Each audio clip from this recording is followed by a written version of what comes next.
اس کی حقیقت کیا ہے بھائی؟ حقیقت یہ ہے کہ شب جو آگے آ رہی ہے، شب برات جسے کہتے ہیں، اس رات کو روحیں واپس آتی، روحیں واپس آتی۔ بھائی کہاں ہیں روحیں آپ کی؟ کہتے ہیں روحیں واپس آتی ہیں، پھر مکان کے چھت پہ بتی ضرور ہونی چاہیے۔ بھائی وہ کیوں؟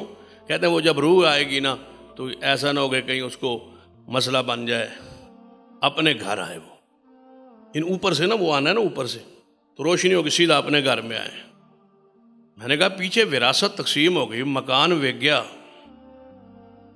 تو روح کو کیا پتا میرا مکان تو وہ جو میں چھوڑا ہے وہ بک گیا، وہاں روشنی کرنے کی ضرورت کیا ہے؟ تو اب روشنی کی ضرورت کیا ہے؟ اب تو لوکیشن بھیجی جا سکتی مردے کی طرف، بھائی یہ ہمارا گھر ہے، یہ ہماری گلی ہے، یہ ہمارا محلہ ہے، سیدھا یہاں پہنچنا ہے، کہیں بول نہ جائے۔ کہاں یاد ہے وہ ہمارے اہلے جو آپ مجھ طرف دیکھتے ہیں، میں روٹین سے ہٹ کے یہ بات اس لیے کر رہا ہوں کہ اہل بدعت کی باتوں کا مذاق اڑانا بھی، ان کی باتوں کا مذاق اڑانا بھی، یہ بھی جہاد ہے، یہ دین ہے، تاکہ ان کے سرے سے ختم ہو جائے یہ بات، ذہنوں سے محو ہو جائے، ختم ہو جائے، مٹ جائے کہ رسوائی کے علاوہ کچھ نہیں ہے۔ کہتے ہیں کہ روح وہ واپس آ، تو ہمارے وہ علامہ حبیب الرحمن یزدانی اللہ ان کی قبر پہ رحمت فرمائے، وہ فرمایا کرتے تھے کہ روحیں آپ کی کہاں ہیں؟ ہماری روحیں تو مرنے کے بعد، ہمارا تو ایمان ہے انشاءاللہ جنت میں ہے، جو فوت ہو گئے ہمارے اسلاف بزرگ ان کی روحیں کہاں ہیں؟ لیکن میں جنت میں، ہم تو مطمئن ہیں، خوش ہیں، وہ جنت میں۔ آپ کی روحیں جو شب برات کو ہر سال واپس آتی ہیں، پہلے یہ بتاؤ وہ ہیں کہاں؟ اگر تو وہ جنت میں ہے تو اب آپ سوچیں جس کی روح جنت میں ہو اس کو مقام یاد آنے کی یا پاکستان میں آنے کی یا ادھر آنے کی ضرورت کیا ہے؟ کبھی آپ نے عقل سے سوچا ہے کہ کیا کر رہے ہیں آپ؟ اور اگر جہنم میں ہے اللہ نہ کرے تو پھر آپ بتائیں وہاں سے کون آنے دیتا ہے؟ جنت سے کون آنے دیتا ہے واپس؟ بتوں چلو 2 دن پھیرا پاکستان، کون جانے دیتا ہے؟ کون آنے دیتا ہے؟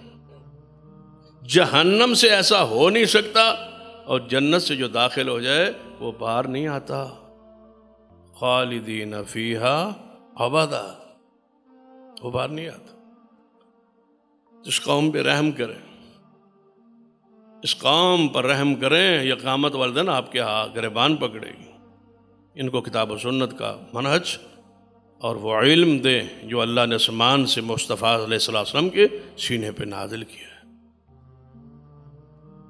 یہ آتش پرستوں کا، یہ مجوسیوں کا، یہ آگ کے پجاریوں کا یہ عقیدہ ہے، سال بعد آگ کو جلانا، بتیوں کو جلانا، گھروں کو چراغاں کرنا، روشن کرنا، اور یہ پھر مخصوص ایام جو دن ان کے ہوتے ہیں ان دنوں میں وہ تیل ڈال کے وہ جو آپ کہتے ہیں مشرق بردار جلوس نکالنا، آگ کو سجدہ کرنا، آگ کو سامنے جلا کے اس کو روشن کر کے سجدہ کرنا، یہ مجوسیوں کا کام ہے۔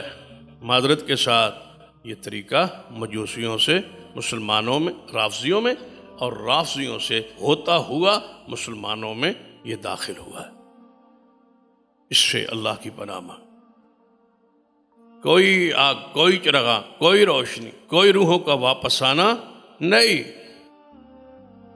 اور جس کو اللہ آسمان سے بھیج دے پھر وہ بھولتا ہے، پھر بھیجے اللہ اور پھر آگے مسئلہ آپ اوپر بتی جلا کے بیٹھے ہیں، بس سیدھا گھر ہی آنا ہے۔ تو یزدانی شہید رحمۃ اللہ فرمایا کرتے تھے کہ مرنے کے بعد یہ عادت بن گئی ہے بزرگوں کی کہ گھر نہیں آتے، وہ کسی اور گھر میں چلے جاتے ہیں۔ یہ مرنے کے بعد یہ انداز شروع کیا ہے بزرگوں نے، یہ سیرت کردار مرنے کے بعد بدلا ہے ان کا۔ جب زندہ تھے تو بڑے شریف تھے، جب بھی آتے تھے اپنے گھر آتے تھے۔ یہ کیا سلسلہ شروع کیا آپ؟ نہ اس میں غیرت ہے، نہ ایمان ہے، نہ اسلام ہے، نہ دین ہے، نہ شریعت ہے۔ اللہ سے پناہ مانگ، کسی آگ کا، کسی روشنی کا ہمارے دین سے، ہمارے اسلام سے تعلق نہیں۔